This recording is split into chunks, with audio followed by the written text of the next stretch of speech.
கொலக்கில்லான் இந்து இளைஞர் இயக்கத்தின் ஏற்பாட்டில் 36வது தமிழ் விழா அண்மையில் மிகச்சிறப்பாக நடந்தேறியது. கில்லான் தப்பிசுங்காய் ஸ்ரீ செல்வ விநாயகர் திருக்கோயில் மண்டபத்தில் நடைபெற்ற இந்த விழாவானது கோவிட்-19 காலகட்டத்திற்கு பிறகு 5 ஆண்டுகள் இடைவெளியில் நடக்கும் தமிழ் விழாவாகும். தமான் ஸ்ரீ அண்டலா ஸ்ரீ மகா மாரியம்மன் கோவில் தலைவர் பொன்னுசாமி ஏழுமலை இந்த 2025 தமிழ் விழாவை அதிகாரப்பூர்வமாக தொடக்கி வைத்தார். இம்முறை 2025ஆம் ஆண்டு பரதநாட்டிய போட்டியும் உடன் நடத்தப்பட்டது.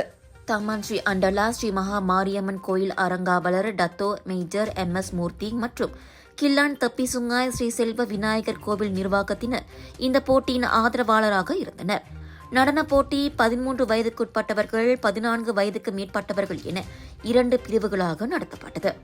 மலேசியாவில் உள்ள அனைத்து நடனப் பள்ளிகளிலிருந்தும் நடன மணிகள் இதில் கலந்து கொண்டனர். 2 நாட்களும் போட்டியில் பங்கேற்ற அனைவருக்கும் கோப்பையும் சான்றிதழும் வழங்கப்பட்டன.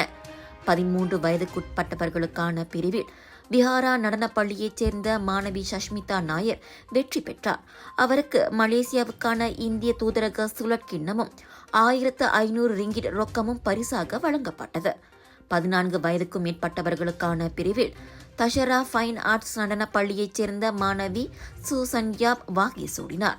அவருக்கும் சுழற்கிண்ணமும் 2000 ரிங்கிட் ரொக்கமும் பரிசாக வழங்கப்பட்டது.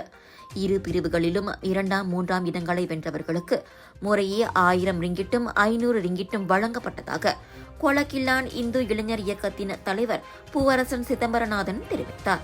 பரதநாட்டிய போட்டியையும் ஆண்டு விழாவான தமிழ் விழாவையும் காண சுமார் 200 பார்வையாளர்கள் திரண்டிருந்தனர். டாக்டர் அப்பாராவ் சன்னாசையின் த ரப்பர் எஸ்டேட் பாய், பால்வெட்டியின் மகன், பல்கலைக்கழக விரிவுரையாளரான சுயசரிதை. இவரின் மகள் டாக்டர் நிஷாந்தி அப்பாராவ் கைவண்ணத்தில் உருவான டிவினிட்டி இன் டைவர்சிட்டி 108 இந்து தெய்வங்களின் சுருக்க கதை. தந்தை மகள் படித்திருக்கும் இந்த சிறப்புமிகு நூல்களை உடனே வாங்கி படியுங்கள்.